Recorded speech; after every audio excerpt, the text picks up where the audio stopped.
Je pense qu'on est tous d'accord pour dire que 2022 a marqué un tournant majeur pour tout ce qui concerne les IA. Vous avez notamment GPT-4 qui est sorti du côté de OpenAI, donc cette intelligence artificielle qui est basée sur le langage naturel, donc vous pouvez lui demander n'importe quoi. Et elle peut vous répondre assez facilement, elle peut vous aider dans certaines tâches. On a GPT-5 qui va sortir aussi très bientôt. Mais cela ne s'est pas arrêté là, et puis vous conviendrez avec moi qu'on a vu également beaucoup d'éditeurs de logiciels, notamment si je prends Adobe qui a sorti Firefly, qui est une sorte d'IA qui vous aide en fait à éditer vos photos. On a une autre IA, la Firefly, qui va arriver aussi très prochainement sur Premiere Pro.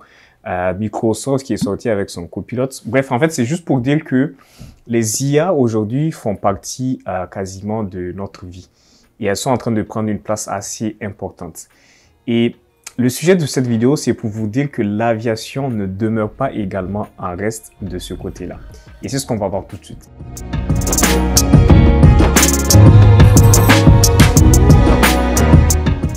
Yo tout le monde, j'espère que vous allez tous très bien. C'est Yassine Farouk et bienvenue à tous dans cette toute nouvelle vidéo. Alors aujourd'hui, j'avais envie de parler d'un sujet que je prenais le temps de regarder cette semaine. Je lisais beaucoup là-dessus et puis ça m'a beaucoup intrigué. C'est notamment le sujet des IA, l'automatisation dans l'aviation et probablement le fait qu'on n'aura plus besoin de pilotes éventuellement. Alors j'aimerais commencer cette vidéo en parlant de Airbus. Donc Airbus reste un acteur majeur dans le domaine de l'aérien. Je pense qu'ils sont numéro 2 ou numéro 1 peut-être derrière Boeing. Et ils jouent un grand rôle dans toutes ces fonctions de l'IA là. En 2013 déjà, on voyait la sortie de l'Airbus A350. Cet avion qui aujourd'hui est probablement l'avion de ligne le plus avancé qui puisse exister. Et c'est également mon préféré. Alors, avancé dans quel sens? C'est parce qu'il embarque en même temps toutes les nouvelles technologies possibles. Parce que si vous prenez, exemple, l'Airbus A320 et que vous le comparez à l'A350, on a deux types d'avions qui sont complètement différents. Premièrement, on a beaucoup d'ordinateurs qui embarquent dans cet avion-là, l'A350 en l'occurrence. Et en plus de ça, vous avez également des capteurs. Beaucoup de capteurs. Donc, ces capteurs-là, Airbus, je pense qu'ils avaient un plan. Je pense que je ne fais pas une erreur en disant que c'était déjà programmé dès le début que cet avion-là marque un tournant majeur pour tout ce qui concerne l'automatisation. Si on doit parler de toutes les nouveautés qu'embarque cet avion-là, je pense qu'on en aurait pour plus d'une heure de vidéo. Bref, ça c'était en 2013, comme je le disais. Puis l'avion, effectivement, il s'est bien intégré dans le marché. Beaucoup de compagnies se sont mises à le commander. Il est utilisé notamment sur le long courrier. Mais quelque chose qui est quand même assez intéressant, c'est qu'en 2018, donc Airbus lançait un programme qui s'appelle ATOL. Donc ATOL, c'est pour Autonomous Taxi and Takeoff and Landing. Airbus a beaucoup de projets. Je vous invite, si vous avez le temps, d'aller sur leur site web et de regarder les projets sur lesquels ils travaillent. Vous verrez que ça touche principalement à ce qui est l'intelligence artificielle et l'automatisation des vols, des avions, des hélicoptères, etc. Donc en 2018, comme je le disais, ils lançaient ce programme-là ATOL qui devait durer 2 ans. Et le 29 juin 2020, on a le premier rapport qui sort donc de ce programme-là. Et c'est un succès complet. Donc justement, ce programme a été fait sur l'Airbus A350, comme je vous disais, cet avion qui embarque beaucoup de capteurs. Évidemment, sûrement que l'avion qu'ils ont utilisé pour faire ce type de test-là a été quand même modifié. C'est pas celui qui est en production actuellement. Mais donc, au sortir de ce programme ATOL, qu'est-ce qu'on remarque? En fait, au bout de 500 tests de vol qui ont été faits, il y avait 450 vols qui étaient destinés à récupérer des vidéos, donc de la donnée en fait. Et on sait que la donnée aujourd'hui, ça représente l'or noir pour tout ce qui concerne l'intelligence artificielle. Quelque chose que je trouve assez intéressant de le verbatim de Airbus, c'est de se dire, ok, à aucun moment vous allez les voir en fait dans les projets qu'ils sont en train de mener. Ils ne vont jamais dire, nous faisons tout ça, c'est pour remplacer les pilotes, ok? C'est plus une logique de, ok, nous essayons de mettre de l'automatisation dans les vols pour que les pilotes puissent se focuser sur des tâches qui sont beaucoup plus humaines. Donc, notamment, exemple, parler à la tour de contrôle ou gérer, en fait, les pannes s'il y en a. C'est quand même intéressant. Seulement, au sortir de ce projet-là, on a une vidéo qui a été partagée avec tout le public. Et puis, qu'est-ce qu'on voit? C'est un Airbus A350 avec des caméras qu'on voit justement qui est en train de scanner constamment la piste, qui fait un décollage qui est complètement automatique. Donc là, je vous passe la vidéo et puis, comme on est en train de voir, il met plein gaz le pilote. Et là, arrivé à la vitesse de rotation, en fait, on voit sa main sur le manche et puis il y a son copilote qui lui dit « ne touche pas ». Il lui dit ne touche pas parce que justement, arrivé à la vitesse de rotation, normalement, le pilote doit tirer légèrement sur le manche pour faire cabrer le nez de l'avion et puis décoller. Sauf que là, ils font rien. En fait, c'est la machine qui se charge elle-même arrivée à la vitesse de rotation de faire décoller l'avion. Moi, je trouve ça vraiment incroyable. Aussi, cette capacité, en fait, d'être pour l'avion, pour les ordinateurs de l'avion, pardon, parce qu'on va pas personnaliser l'avion, mais pour les ordinateurs d'avoir cette situational awareness, être conscient de l'environnement. Donc, l'ordinateur sait qu'il est dans une phase de décollage, arrivé à la vitesse de rotation, donc il décolle et puis il garde l'axe de piste et puis il va après suivre son plan de vol. C'est quand même assez intéressant et quelque part, j'ai envie de vous dire que ça fait quand même peur. Donc l'avion, là, qu'est-ce qu'on voit au sortir de ce programme? Airbus nous dit, c'est Autonomous Taxi, Take-off and Landing, on voit l'avion qui arrive à décoller. On n'a malheureusement pas vu une vidéo où l'avion faisait un atterrissage automatique, mais quand même, juste le fait que l'avion puisse faire ce décollage tout seul, c'est quand même super fascinant. Donc ça, c'était tout ce qui concernait le projet Atoll. Donc je rappelle encore une fois que ce projet-là s'est terminé en 2020. Sauf que là, début de cette année, on a un autre programme sur lequel Airbus travaillait, ou l'article sort en tout cas, c'est le projet Airbus Dragonfly. Donc Dragonfly en anglais, ça veut dire libellule. Et c'est quelque chose que je trouve quand même assez intéressant parce que Airbus, ils disent que c'est, en fait, tous leurs projets sont liés un peu à la biomimicrie. Je sais pas c'est quoi le terme exact en français, je vais essayer de vous trouver la traduction pour vous la mettre. Mais grosso modo, qu'est-ce que ça signifie? Tous les projets que Airbus est en train de mener en ce moment, en fait, c'est des projets où ils sont en train de regarder la nature. Donc, qu'est-ce qui se fait dans la nature? Qu'est-ce que la nature fait? Vous vous rappelez, par exemple, des sharklets, donc c'est les bouts d'ailerons qu'on voit en bout d'aile, qui sont apparus sur le Airbus A320 Neo, il me semble, plus globalement sur tous les aéronefs. Donc, les sharklets, ça a permis de réduire considérablement la consommation de carburant. Et ça venait en fait des ailes, je pense que c'est des faucons, ou en tout cas, c'est un des oiseaux qu'ils ont vu qui avait une forme similaire sur ses ailes. Et on a dit, OK, on va l'adapter sur l'avion. Donc, beaucoup de leurs projets, en fait, c'est vraiment des éléments qu'on trouve dans la nature parce que la nature étant si bien faite, donc ils essayent d'imiter la nature pour être le plus optimaux possible. Donc, le projet Libellule, qu'est-ce que c'est? Le projet Dragonfly. C'est un autre projet qui, lui aussi, rentre un peu dans le même cadre que celui de Atoll. Sauf que dans celui-là, en fait, l'objectif principal, c'est de se dire pourquoi Dragonfly déjà? Donc, c'est pour dire que la libellule, en fait, elle a une conscience tout le temps à 360 degrés de son environnement. Donc, si vous prenez le libellule, par exemple, je pense qu'elle s'il disait, avec ses yeux, par exemple, elle est capable de voir à 360 degrés. Donc, elle est constamment, en fait, consciente de ce qu'il y a autour d'elle, s'il y a des dangers, par exemple. Donc, c'est exactement dans cette logique-là que donc Airbus est lancé avec ce programme, toujours avec un A350. Donc, c'est de se dire, on va implémenter cette vision à 360 degrés de la libellule sur notre avion. Sauf que là, c'est pour permettre, entre guillemets, à l'avion de voir, aux ordinateurs de l'avion de voir. Donc, exemple, si l'avion est en vol, ça serait qu'il puisse scanner tous ses alentours, en fait, d'être consciencieux de l'environnement dans lequel il est en train d'évoluer. Et éventuellement, vous savez, s'il y a une panne moteur, qu'il puisse, par exemple, prendre des décisions basées sur ça. Toujours avec tous ces algorithmes-là qui sont en train de rouler en arrière-plan. Mais là où je le trouve encore plus intéressant, c'est que ça se limite pas là. En fait, il y a même cette capacité pour au sortir du projet, pour ces algorithmes-là, dès l'instant où l'avion quitte, par exemple, la porte au niveau de l'aéroport de départ, vous avez des algorithmes qui sont capables de comprendre le langage naturel. Donc, exemple, on dit Airbus X temps, vous êtes autorisé à circuler sur la voie de circulation Echo Whisky nanana.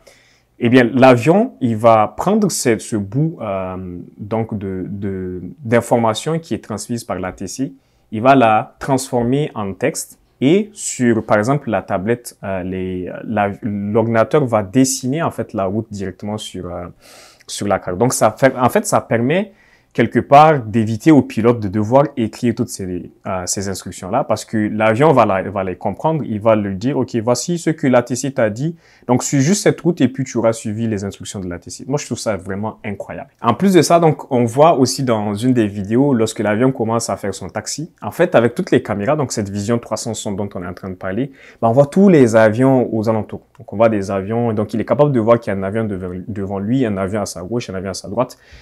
Il est capable de voir voir aussi la trajectoire qu'il est en train de suivre. Donc ça, c'était une des premières parties de ce projet-là. L'autre partie, et ça, je vais vous lire concrètement le communiqué de Airbus. Donc ils disent, Dragonfly offers a solution to help ensure safe flight and landing.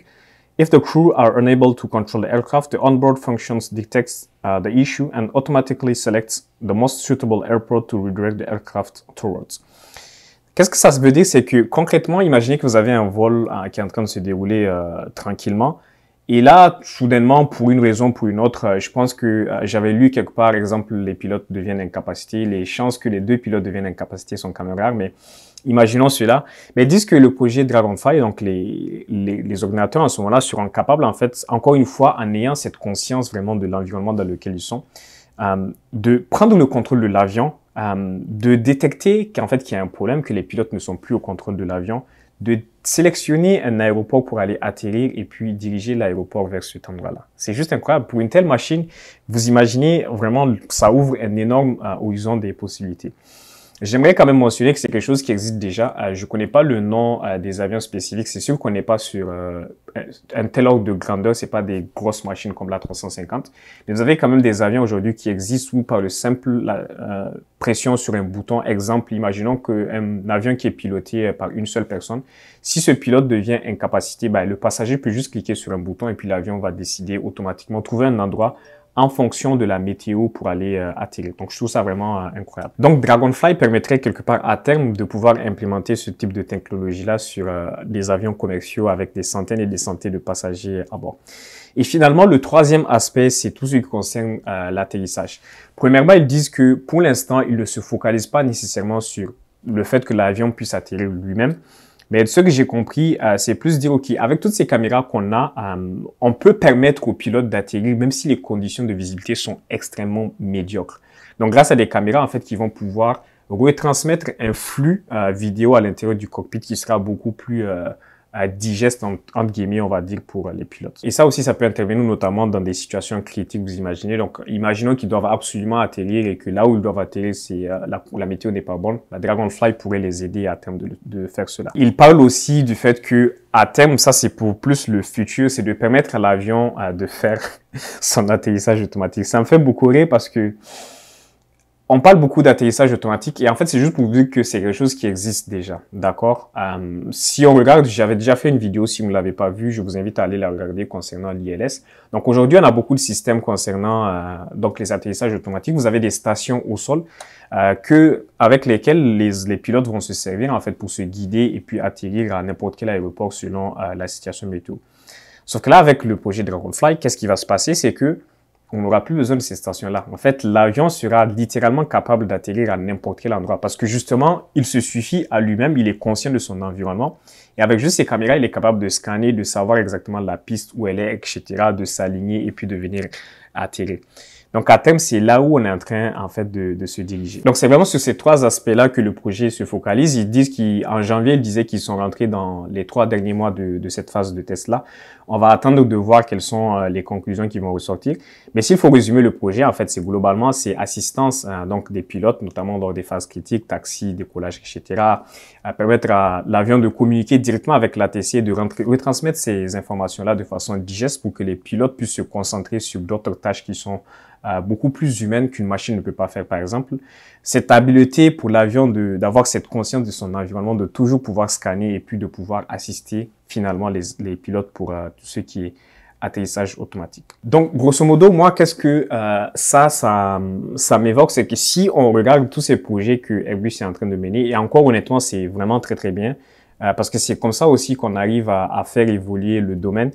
Je pense pour tous les gens qui sont quand même sceptiques derrière eux, j'aimerais rappeler que le tout premier vol des frères Wright a eu lieu il y a plus de 150 ans. Et regardez où est-ce que l'aviation est rendue aujourd'hui. Donc, c'est sûr que ça va continuer à avancer.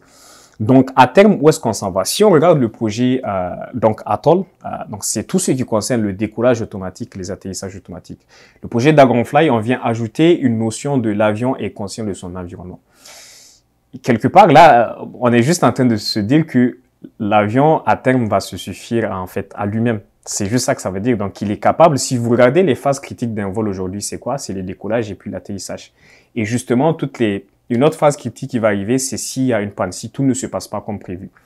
Aujourd'hui, Atoll permet de décoller et d'atterrir de façon autonome. Dragonfly permet d'avoir cette conscience globale de l'environnement. C'est juste incroyable. Donc, on est en train de couvrir tous ces aspects-là les plus critiques aujourd'hui au niveau de l'aviation. Et qu'est-ce que tout ça, moi, m'a inspiré? C'est que concrètement, on est en train de se rendre vers une industrie où, dans quelques années, probablement, on n'aura plus besoin de pilotes dans l'avion. C'est ça que ça signifie, que les avions se suffiront à eux-mêmes. Et je pense que lorsque l'article est sorti, justement, ça a quand même fait beaucoup couler d'encre dans l'industrie où beaucoup de pilotes ont quand même fait des sorties pour dire, OK, Airbus, c'est cool, on est en train de voir ce que vous êtes en train de faire, mais juste ralentissez un peu. Une autre chose reste quand même sûre, je pense que vous avez probablement dû voir ça passer, mais avant d'arriver à cette étape où les avions pourront se piloter eux-mêmes, ça sera plus une étape où il y aura juste un seul pilote dans l'avion. Quelque part, si on cherche à expliquer pourquoi est-ce qu'on veut se rendre dans cette direction-là, c'est que premièrement, les pilotes, c'est des salaires qu'il faut payer. Donc, pour les compagnies aériennes, ça représente une charge. Ça, c'est une réalité qu'il ne faut pas oublier. Et la deuxième chose, c'est aussi qu'il y a quand même une certaine pénurie. Il y a des pénuries aussi qui ont été créées de façon fictive avec cette règle des 1500 heures.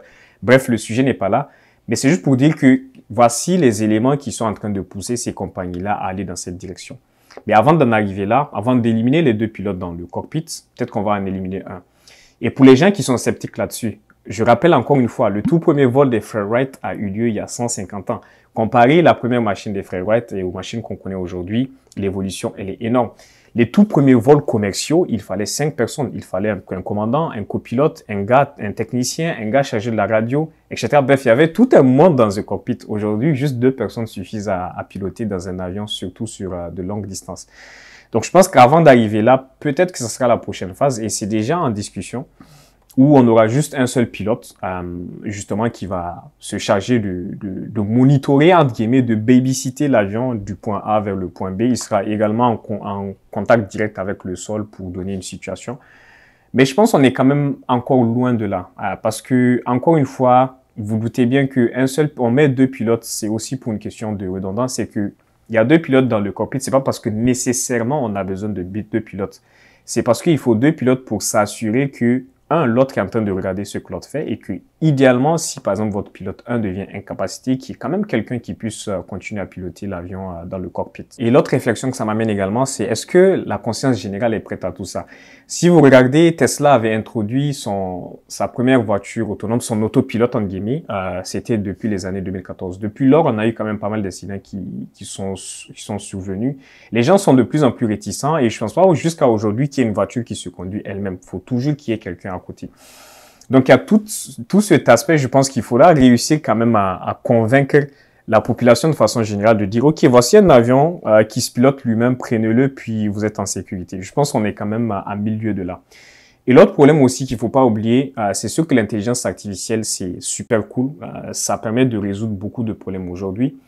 Mais derrière, elle continue à agir mécaniquement. Elle est faite pour gérer des situations auxquelles elle est adaptée. C'est sûr vous avez certaines intelligences artificielles qui vont apprendre de leur environnement. Mais mécaniquement, qu'est-ce que ça signifie? C'est que si, par exemple, vous avez une IA qui est confrontée à un problème auquel elle n'a pas été préparée, elle ne saura pas dealer avec cette situation-là. Et là, c'est là où l'humain reste quand même fort comparé à l'IA.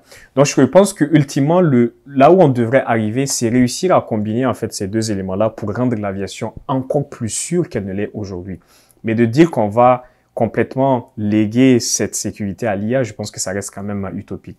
Et je peux vous donner beaucoup d'exemples. Si vous prenez le vol, je pense British Airways, le 1549, le Miracle du Hudson, où l'avion décolle, le A320, juste après son décollage, est frappé par des oies.